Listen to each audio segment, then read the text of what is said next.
Hay que buscarlo porque estamos con la presentación. Así que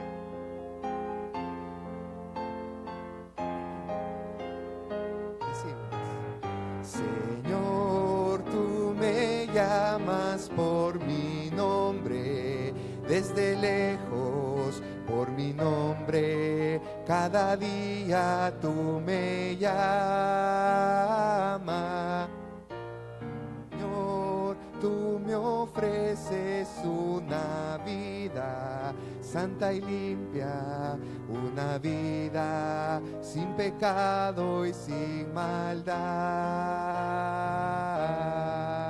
Señor, nada tengo para darte, solamente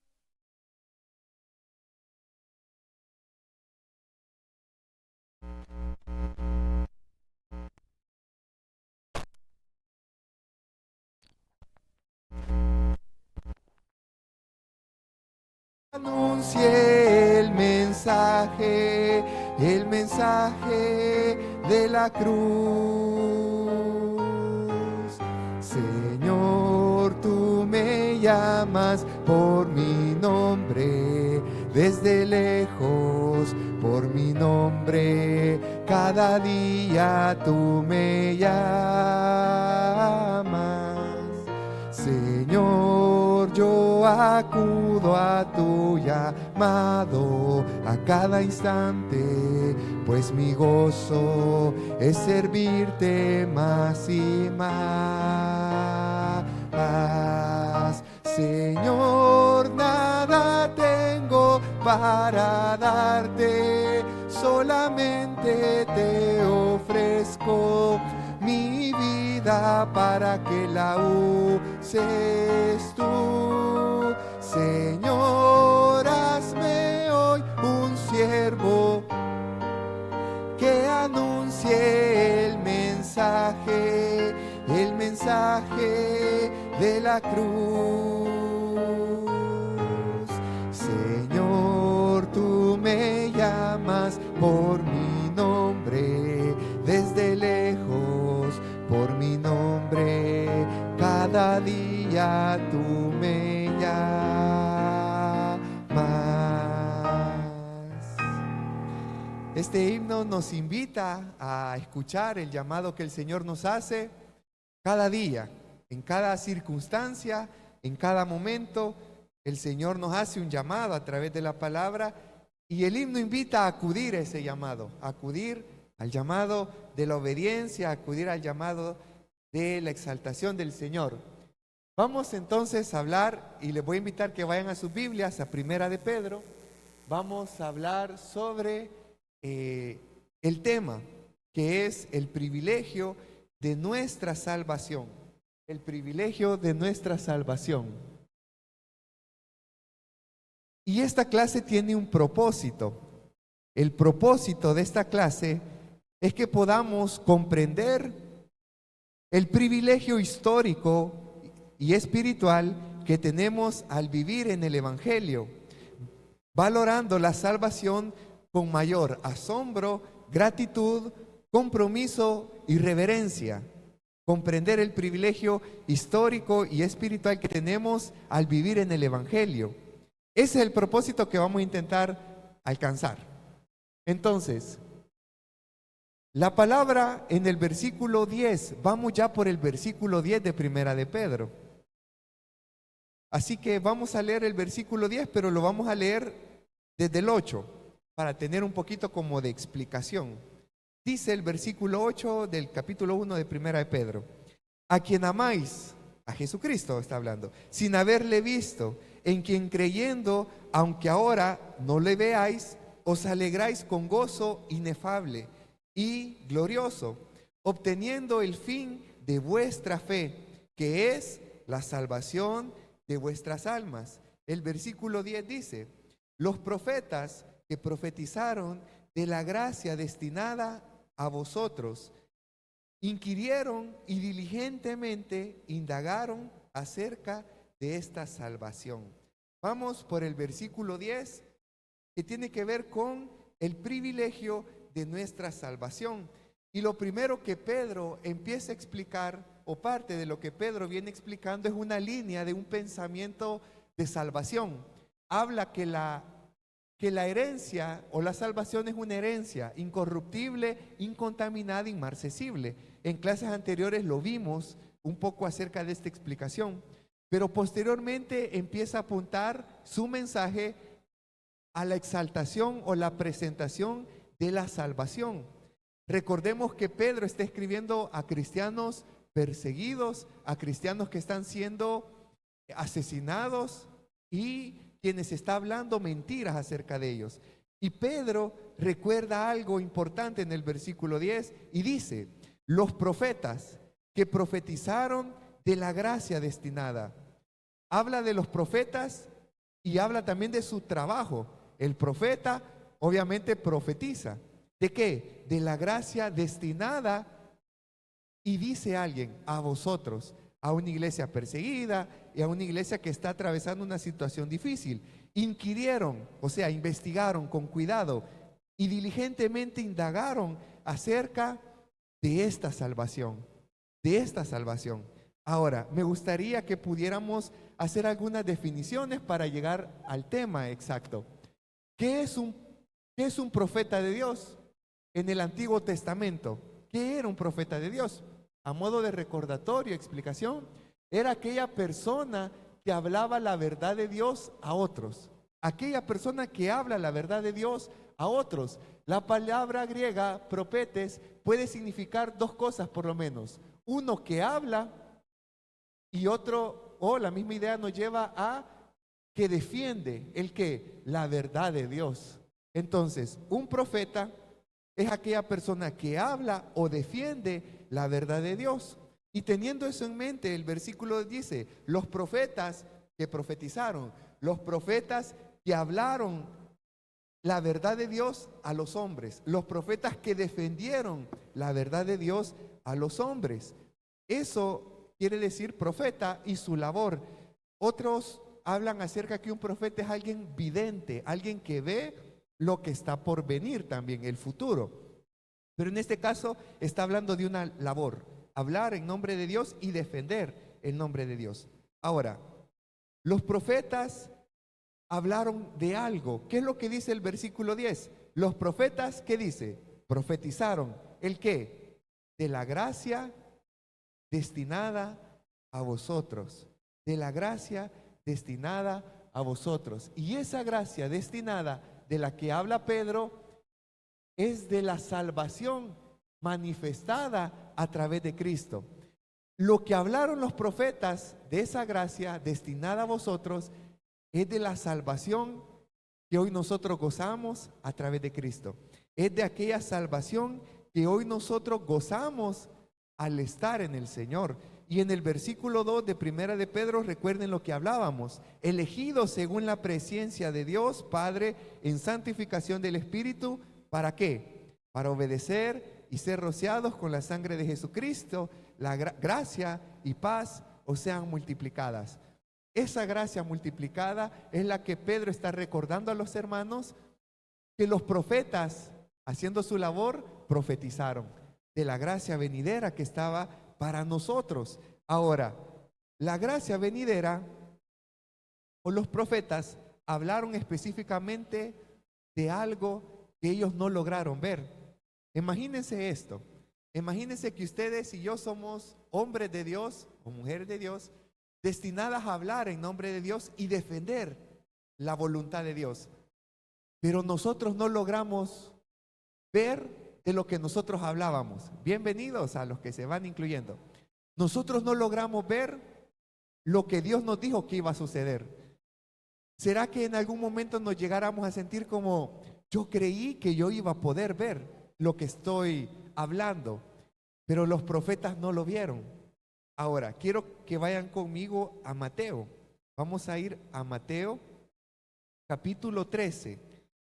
Mateo capítulo 13, versículos 16 y 17.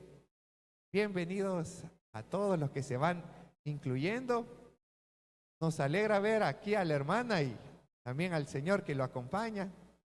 Sabíamos que estuvo un poco enfermita hace unos días, pero aquí se estuvo orando. Así que gracias a Dios que están por acá.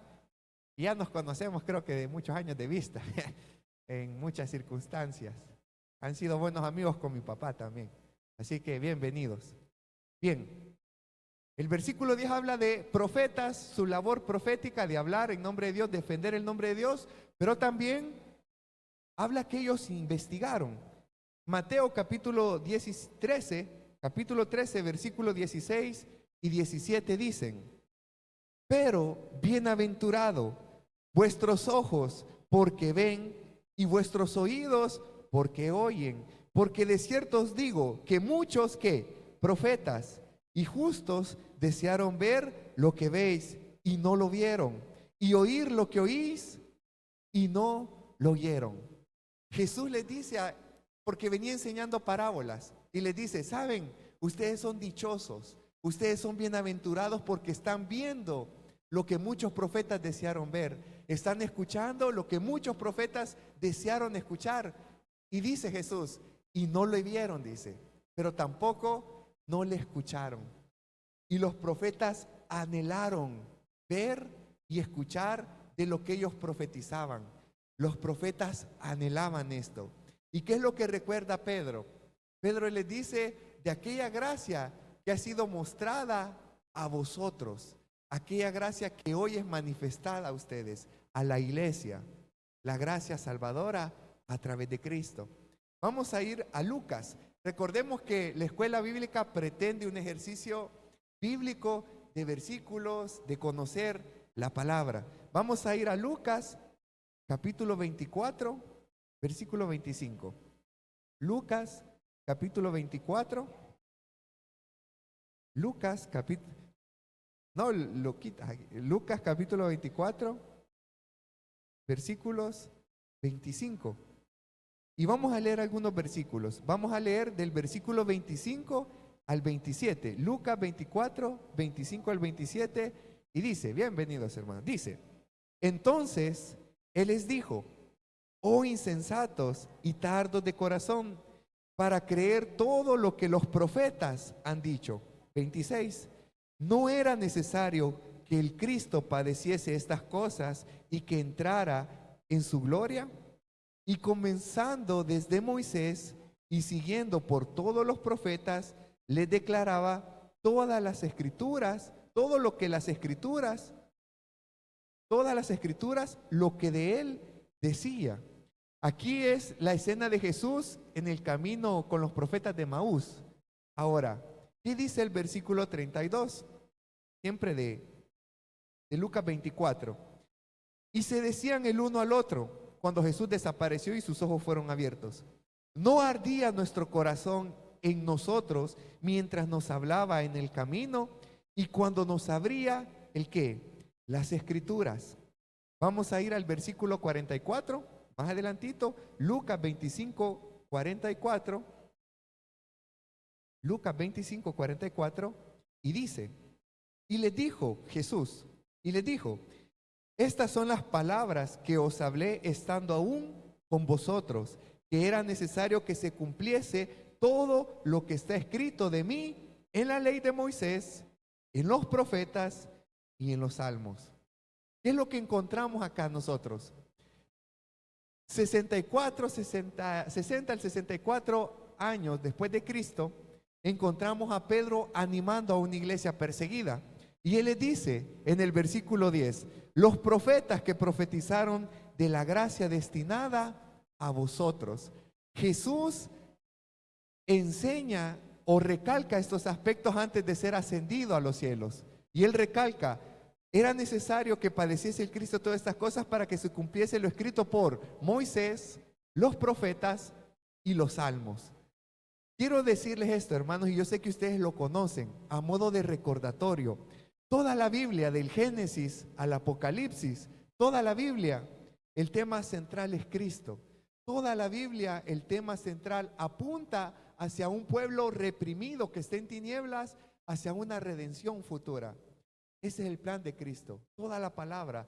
Cuando ustedes hagan sus devocionales o lean la Biblia, busquen o procuren ver dónde está Cristo en estos pasajes. Claro, en la genealogía Uno podría decir, ¿cómo voy a encontrar a Cristo en la genealogía?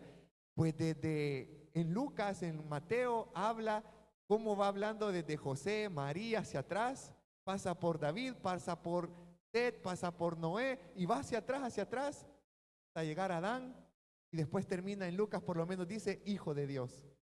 Vean lo interesante de la Escritura.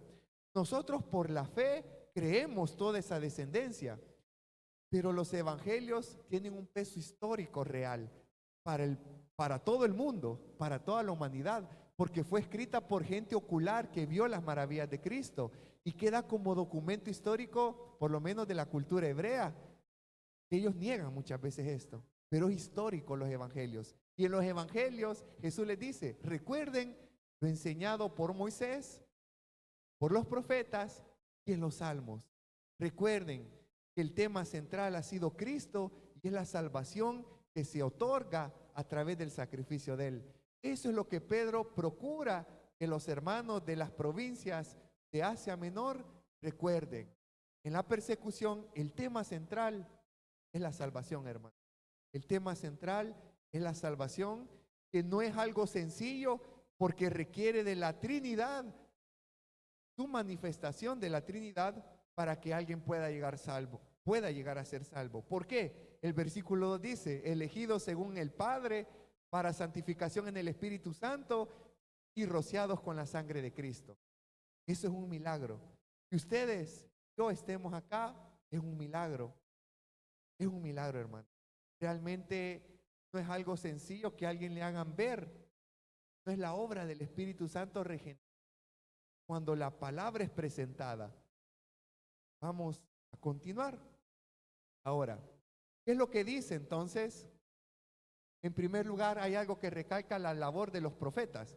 El profeta profetiza, habla en nombre de Dios y defiende el nombre de Dios a los hombres, habla de la gracia venidera. Pero ¿qué decía la ley de Moisés? Hay mucho que hablar de la ley de Moisés. Vamos a ver una idea. Hay mucho que hablar acerca de los profetas, vamos a ver una idea. Y hay mucho que hablar acerca de los salmos, vamos a ver por lo menos una idea. Yo le voy, bueno, lo voy a leer yo, hermanos. O si lo quiere buscar, búsquelo, pero quiero que lo lea, que lo escuche. Y en Deuteronomio 18, Deuteronomio 18, quiere buscarlo, búsquelo, si no aquí lo voy a leer también. Deuteronomio capítulo 18. 18, versículo 15 y 19, yo se lo leo. Dice, Dios promete un profeta como Moisés, apuntando hacia Cristo. Versículo 15, profeta de en medio de ti, de tus hermanos como yo, te levantará Jehová tu Dios, a él oiréis. Versículo 19, mas a cualquiera que no oyere mis palabras que él hablare en mi nombre, yo le pediré a él cuentas. Yo le pediré cuentas. ¿Qué estamos viendo acá? La promesa de un profeta, pero también al final del versículo 19 dice, si no los oyere, yo les pediré a esa gente que no oyere, yo les pediré cuentas, apuntando hacia una idea de esclavitud o de condenación. Yo le pediré a cada uno cuentas, dice el Señor. Esto lo estaba diciendo Moisés, lo estaba escribiendo a Moisés. Yo les pediré a él cuentas. Yo les dije, este es un ejemplo. La ley de Moisés proyecta o presenta a Cristo como un profeta. Hay varios ejemplos. Por ejemplo, cuando eran mordidos por la serpiente, a cualquiera que vea la serpiente, perdón, que está alzada, va a ser sano. Cristo fue alzado. Hay una relación en eso. Hay muchos ejemplos, pero vamos a ver por lo menos puntualmente uno por tiempo. ¿Qué más hablaron los profetas? ¿O qué más era necesario que se cumpliese? Por Moisés, pero también por los profetas. Vamos a ver, Cristo fue presentado como profeta. Ahora, ¿qué dijeron los profetas? Vamos a ir, yo por acá lo tengo, Isaías. En los profetas, Cristo es anunciado como Dios y como Cordero. Isaías capítulo 9. Vamos a ir a Isaías capítulo 9, o si no, yo por acá lo voy a leer. Isaías capítulo 9.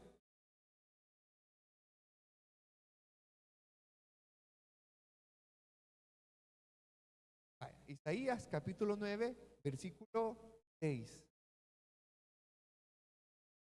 Porque un niño nos es nacido, hijo nos es dado, el principado sobre sus hombros. Se llamará su nombre admirable, consejero, Dios fuerte, Padre eterno, príncipe de paz. Piensen en la labor que está haciendo Pedro al recordarles a los cristianos perseguidos. Recuerden a los profetas y cómo profetizaron de la gracia que ha sido presentada a vosotros ahora. Lo dijo Moisés, Deuteronomio, ahora lo refleja Isaías como profeta, pero también habla que Cristo es anunciado como Dios, es anunciado como Cordero. Isaías 53 va a ser el último relacionado al profeta, mencionado en los profetas.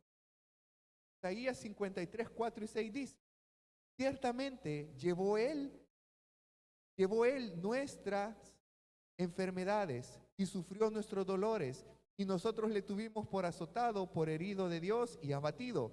Mas el herido fue por nuestras rebeliones, molido por nuestros pecados. El castigo de nuestra paz fue sobre él, y por sus llagas fuimos nosotros curados.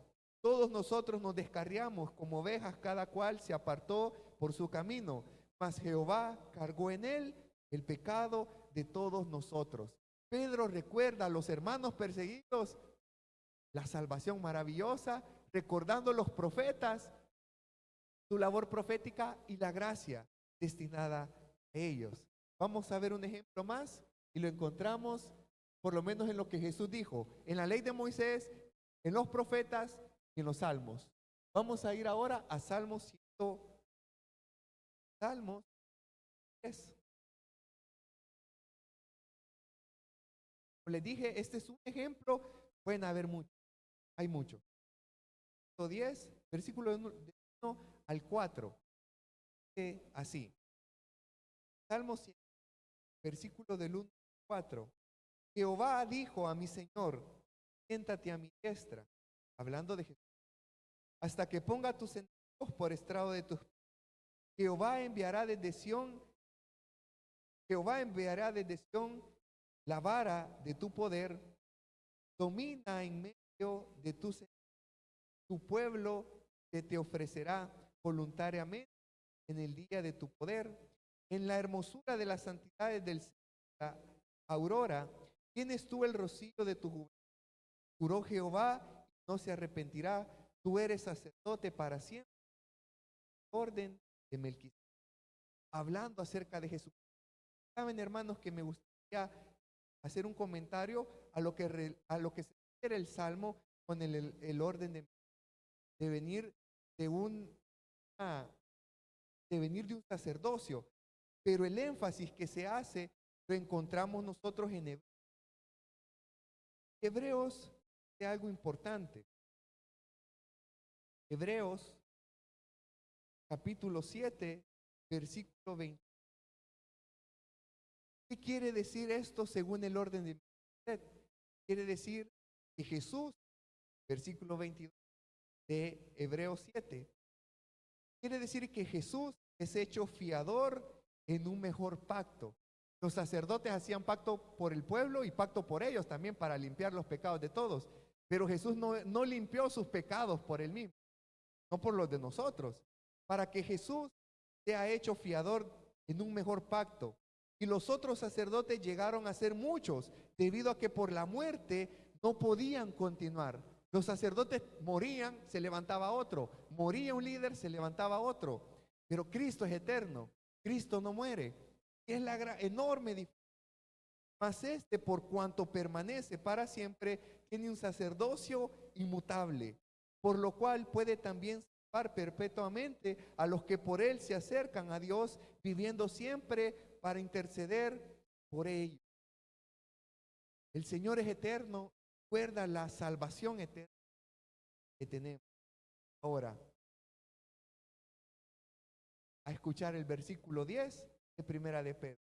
Los profetas que profetizaron de la gracia de cada vosotros, gracia salvadora, que hoy nosotros como parte de la iglesia no somos bendecidos.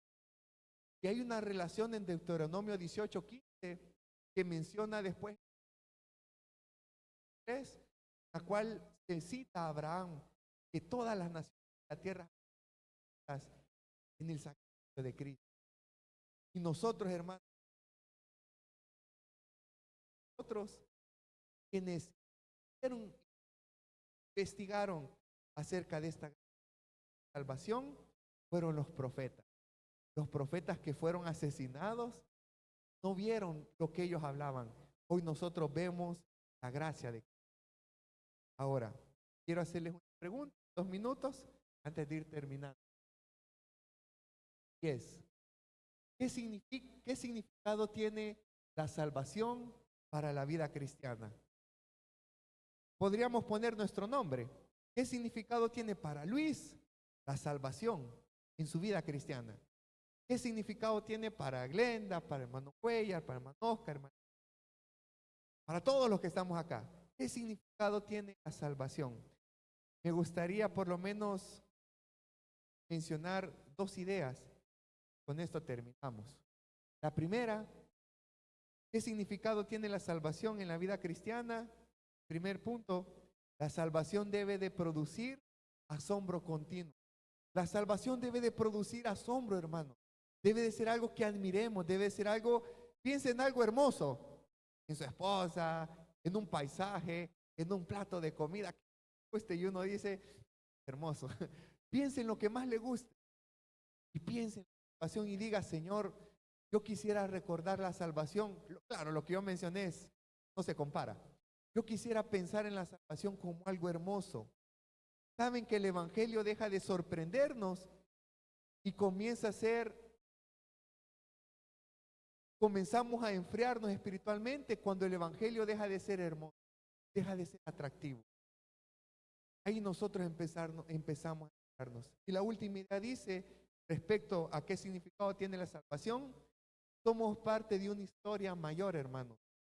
Somos parte de una historia que viene desde el Génesis hasta el Apocalipsis. La iglesia del Señor es parte de una historia extensa, porque tiene que ver con un plan de salvación. No vivimos una fe aislada, participamos en el cumplimiento del plan eterno de Dios. Y por eso es que en alguna clase mencionamos lo que dice Génesis 1. En el principio, todo comienza el principio. Hermanos, esta clase continuará por ahí. Hemos visto solamente el versículo 10 y hay mucho que poder ir investigando más. Y la escuela bíblica es una buena excusa o una buena oportunidad para poder indagar en la palabra del Señor. Así que nos vamos a poner de pie, hermanos, y vamos a orar para finalizar. Estamos ya tiempo de terminar. Gracias, Señor, porque esta mañana tú nos has permitido, Señor, hacer un pequeño estudio, Señor, de lo que nos dice el versículo 10 de Primera de Pedro, Señor, en la cual se presenta la idea, la figura del profeta junto a su labor, pero expresa algo maravilloso y es la gracia, Señor, que ha sido presentada o destinada para la iglesia, para vosotros, los que hoy estamos aquí en Getsemaní, Señor. Queremos agradecerte porque tu palabra nos muestra un recorrido histórico, Señor, que es lo que pretendía, Señor, esta clase apuntar. Un recorrido histórico, Señor, de la labor que los profetas han hecho, Señor. Queremos agradecerte por la salvación y por la vida que tú nos permites gozar. Queremos pedirte siempre fortaleza, ayuda, Señor, ánimo para poder estar, Señor, y participar con todos los hermanos durante el culto, Señor, el devocional que tenemos en unos minutos. Gracias por todo en el nombre de Cristo Jesús. Amén y amén. Y Dios les bendiga, hermanos, y les esperamos todos los domingos. Pueden salir, tomar agua.